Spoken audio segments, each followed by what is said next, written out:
स्वाति मालीवाल के आरोपों पर सियासत काफी तेज नजर आ रही है। स्वाति के आरोपों के बाद विभव ने भी एफआईआर दर्ज कराई है। अब विभव ने स्वाति पर धमकाने का आरोप लगाया है। आम आदमी पार्टी का बीजेपी पर साजिश का आरोप है। स्वाति को चेहरा और मोहरा बनाया गया है, यह आम आदमी पार्टी की तरफ से दावा किया जा रहा है। कल दिल्ली सरकार में कैबिनेट मंत्री आतुशी ने प्रेस कॉन्फ्रेंस कर तमाम बातों का खुलासा किया। उनकी तरफ से बताया गया कि ये एक राजनीतिक षड्यंत्र है जो आम आदमी पार्टी के खिलाफ बुना गया है और स्वाति मालीवाल उसका चेहरा है। स्वाति मालीवाल आम आदमी पार्टी से ही राज्यसभा सांसद बनी है। ऐसे में स्वाति मालीवाल का आरोप कि उनके साथ सीएम आवास में मारपीट हुई, उसको लेकर अब जांच का दौर लगातार जारी है। एफएसएल की टीम के साथ स्वाति मालीवाल भी जब सीएम आवास पहुंची तो वहां पर सीन को रिक्रिएट किया गया।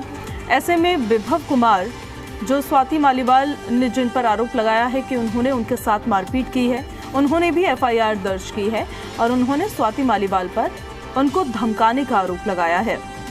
आम आदमी पार्टी ने अपना स्टैंड एकदम क्लियर कर दिया है। स्वाति मालीवाल को उन्होंने एक षड्यंत्र का चेहरा बता दिया है। कहा कि ये षड्यंत्र बीजेपी ने रचा और स्वाति मालीवाल उसका चेहरा बनी। सारे आरोपों को सिरे से खारिज आम आदमी पार्टी ने कर दिया है।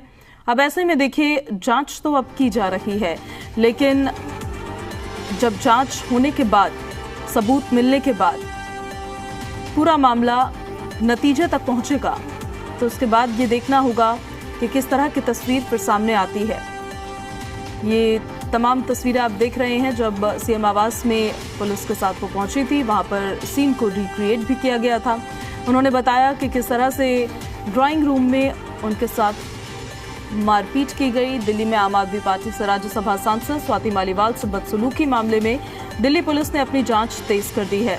मालीवाल की ओर से कोर्ट में बयान दर्ज होने के बाद दिल्ली पुलिस ने सीएम आवास पर स्वाति मालीवाल और एफएसएल टीम को बुलाया। पूरे मामले का सीन रिक्रिएट करते हुए मामले में सबूत जुटाए। टीम का नेतृत्व एडिशनल पुलिस उपायुक्त अंजिता चैप्याला कर रही हैं।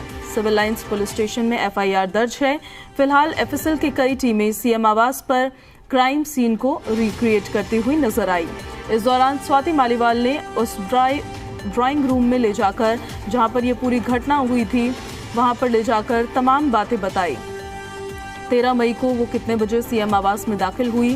पुलिस ने स्वाति मालीवाल के साथ ड्राइंग रूम की पूरी मैपिंग की और स्वाति से पूछा जा रहा है कि 13 मई को जब उनके साथ बदसलूकी हुई तो कितने लोग ड्राइंग रूम में उनके साथ मौजूद थे, कौन कौन शख्स वहां पर था। इस दौरान स्वाति मालीवाल ने कहा कि 13 मई को क्या क्या हुआ, कौन कौन घटना के दौरान मौजूद था, सब कुछ स्वाति मालीवाल ने बताया। एफएसएल की एक नई टीम काफी इक्विपमेंट्स लेकर शाम 6:30 बजे सीएम हाउस के अंदर गई और उसके बाद सारे जो सबूत है वो जुटाने की कोशिश लगातार की गई है। तो देखिए, स्वाति मालीवाल के इस केस में अब कई तरह के सवाल खड़े हो रहे हैं। जब से एक वीडियो सोशल मीडिया पर सर्कुलेट हो रहा है, काफ़ी वायरल हो रहा है और ये उसी दौरान का है जब उसमें वो कहती भी नज़र आ रही थी कि 112 पर मैंने कॉल कर दिया है। वहाँ पर जो सुरक्षा कर्मी थे उनसे भी बातचीत करती हुई नज़र आ रही थी। ये शायद ड्राइंग रूम की ही वो तस्वीरें थी जो वीडियो सर्कुलेट हो रहा है सोशल मीडिया पर, जहाँ पर उन्होंने दावा किया है। ये तस्वीर जो अब आप देख रहे हैं स्क्रीन के डाउन साइड में, जहाँ पर उनके साथ मारपीट हुई, जो दावा है उनका कि ड्राइंग रूम में उनके साथ मारपीट हुई है।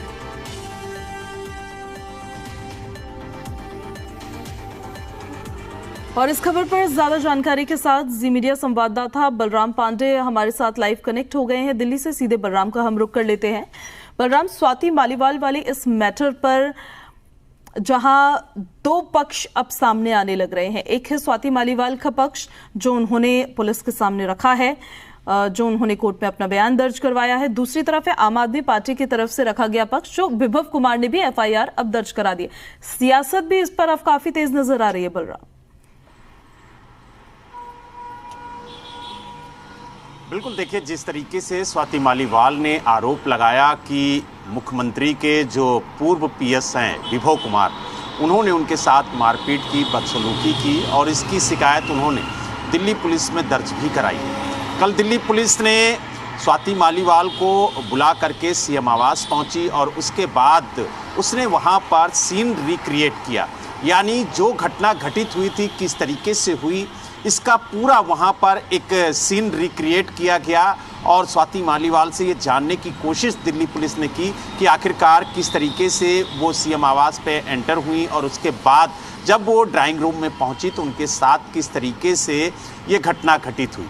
हालांकि पुलिस अब सीसीटीवी कैमरे को भी खंगाल रही है और ये जानने की कोशिश कर रही है कि आखिर जब ये मारपीट हुई तो क्या उस दौरान ये पूरी घटना जो है वो सीसीटीवी कैमरे में कैद हुई है या फिर नहीं। हालांकि जिस तरीके से एक वीडियो सामने आया और जो वीडियो सोशल मीडिया पे वायरल हो रहा है उसमें कहीं भी मारपीट नज़र नहीं आ रही है, उसमें बल्कि स्वाति मालीवाल जो पुलिसकर्मी सीएम आवास पर सुरक्षा के तौर पर तैनात किए गए हैं उनसे बहस करती हुई नज़र आई, उनसे धमकाते हुए उनको नज़र आई और उनको कहा कि अगर उन्हें टच किया तो वो उनकी नौकरी खा जाएंगी। हालांकि उसमें ये भी कह रही हैं कि मैंने 112 पर कॉल कर दी है, कुछ ही देर में पुलिस पहुंच रही होगी। तो सुरक्षाकर्मी उनसे ये कह रहे हैं कि आप पढ़े लिखे हैं, आप बाहर चलिए, पुलिस अंदर नहीं आ सकती है। तो वो कह रही हैं कि पुलिस यहीं आएगी और यहीं आज सब कुछ होगा। तो यानी कहीं ना कहीं जो वीडियो निकल के सामने आया है उससे बहुत कुछ साफ होता हुआ नजर आ रहा है। हालांकि पुलिस पूरे मामले की जांच कर रही है, जांच में क्या कुछ निकल के आता है ये देखने वाली बात होगी। लेकिन कल जिस तरीके से दिल्ली सरकार की कैबिनेट मंत्री और आम आदमी पार्टी की वरिष्ठ नेता आतिशी ने प्रेस वार्ता करके स्वाति मालीवाल पर निशाना साधा और आरोप लगाया कि स्वाति मालीवाल बीजेपी के इशारे पर ये सारा ड्रामा क्रिएट कर रही हैं। दरअसल उनका मकसद है कि अरविंद केजरीवाल को किसी न किसी षड्यंत्र में फंसाया जाए और उन्हें बदनाम किया जाए। लेकिन शुक्र है कि जिस समय स्वाति मालीवाल पहुंची उस समय मुख्यमंत्री अरविंद केजरीवाल आवास पर नहीं थे।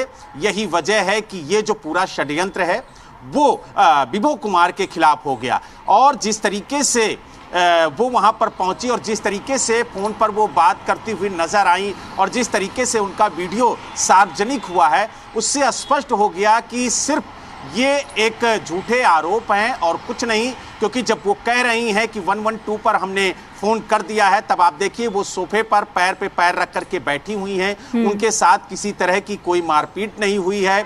और उन्होंने पुलिस को जब 112 पे फ़ोन किया तो उन्होंने ये स्पष्ट कहा कि मेरे साथ मारपीट हुई, मेरे कपड़े फट गए और लात घूसों से मेरे साथ मारपीट की गई है। तो वो तस्वीर में नहीं दिखाई दे रहा। तो यानी कहीं ना कहीं अब एक तरीके से आम आदमी पार्टी भी ये आरोप लगा रही है कि स्वाति मालीवाल बीजेपी में मिल गई हैं और बीजेपी के इशारे पर ये सारा आरोप लगा रही हैं। आम आदमी पार्टी ने कहा कि जब महिलाओं के लिए ये स्वाति मालीवाल जंतर मंतर पर पहुंची थी पहलवानों की बात उठाने के लिए, तब यही पुलिस इनको घसीटते हुए वहां से लेकर के गई। तब स्वाति मालीवाल ने नहीं कहा कि मैं तुम्हारी नौकरी 2 मिनट में खा जाऊंगी। लेकिन आज स्वाति मालीवाल सुरक्षा कर्मियों को, दिल्ली पुलिस के जवानों को कहती हैं कि अगर आपने हाथ भी लगाया तो हम आपकी नौकरी खा जाएंगे। तो यानी कहीं ना कहीं उन्हें संरक्षण मिला हुआ है और यही वजह है कि स्वाति मालीवाल पुलिसकर्मियों को भी धमकाती हुई नजर आ रही है। और जिस तरीके से 3 घंटे तक पुलिसकर्मी और दिल्ली पुलिस के अधिकारी उनके घर पर बैठे रहे इस बात को लेकर के कि वो शिकायत दें और हम एफआईआर दर्ज करें, तो कहीं ना कहीं ये जो पूरा षड्यंत्र है वो बीजेपी के इशारे पर किया गया है और इसीलिए आम आदमी पार्टी अब ये गंभीर आरोप लगा रही है। हालांकि पूरा मामला दिल्ली पुलिस के पास है, दिल्ली पुलिस ने एफआईआर दर्ज की है। विभो कुमार ने भी ईमेल के जरिए अपनी शिकायत जो सिविल लाइन एसएचओ हैं उनको भेजी है। हालांकि अब देखने वाली बात यह है कि दोनों पक्ष अब पुलिस के सामने हैं, पुलिस किस तरीके से जांच करती है और जांच में क्या कुछ निकलता है। क्योंकि दिल्ली पुलिस का स्पष्ट कहना है कि जांच में जो भी तथ्य निकलेंगे उसी के आधार पर आगे की कार्रवाई होगी। हालांकि पुलिस ने 164 का बयान भी स्वाति मालीवाल का कोर्ट के सामने दर्ज करा दिया है, साथ ही जो सीन रिक्रिएट है वो भी कर लिया है, उनका मेडिकल भी हो चुका है। तो अब सारी चीज़ें धीरे धीरे स्पष्ट हो रही हैं। लेकिन जिस तरीके से एक वीडियो सोशल मीडिया पे वायरल हो रहा है और जो एक वीडियो उस दिन का सामने आया है उसको लेकर के अब बहुत कुछ चीज़ें बदलती हुई नजर आ रही। लेकिन अब देखने वाली बात यह होगी कि जब दिल्ली पुलिस जांच करेगी तो इस वीडियो को किस तरह से संज्ञान में लेती है और किस तरीके से उसकी जांच आगे बढ़ती है। जी बिल्कुल बलराम। और एक तरफ देखिए स्वाति मालीवाल की एफआईआर जिसमें उन्होंने तमाम बातों का जिक्र किया है, अब दूसरी तरफ विभव कुमार ने भी अपनी एफआईआर दर्ज करवा दी है। लेकिन जो एफआईआर में तमाम बातें बताई हैं स्वाति मालीवाल ने और अब जो ये वीडियो सामने आ रहा है, कितना ज्यादा इससे नैरेटिव बदल सकता है या फिर कितना ज्यादा इसमें अंतर नजर आता है एफआईआर में बोली गई बातों को लेकर और जिस तरह से वीडियो में नजर आ रहे हैं हाव भाव उसको लेकर? एक बार फिर से अगर आप दर्शकों को समझा दें। देखिए, आपको बता दें, जो वीडियो सोशल मीडिया पर वायरल हो रहा है उसकी पुष्टि हम नहीं करते।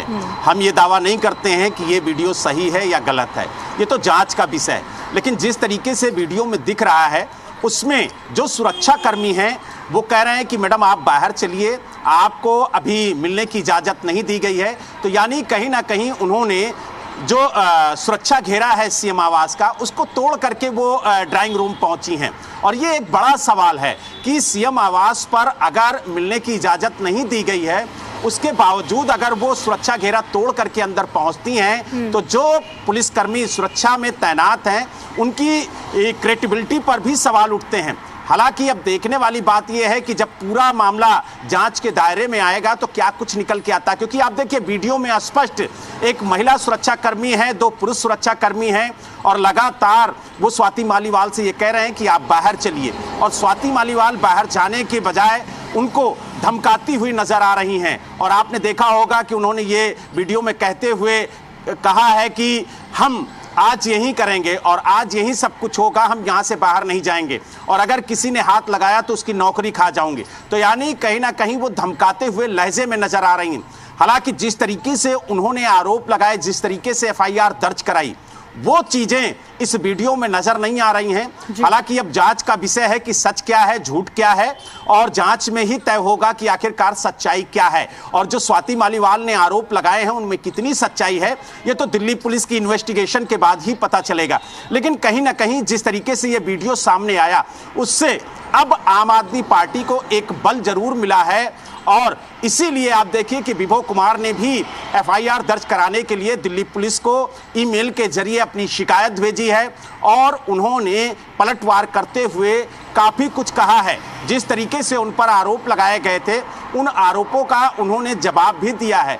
तो कहीं ना कहीं अब दोनों पक्ष दिल्ली पुलिस के सामने हैं और दिल्ली पुलिस को तय करना है कि उनके पास क्या सबूत है और उन सबूतों के आधार पर वो किस तरह से कार्रवाई आगे बढ़ाएंगे। जी, बहुत शुक्रिया आपका बलराम इन सारी जानकारियों के लिए।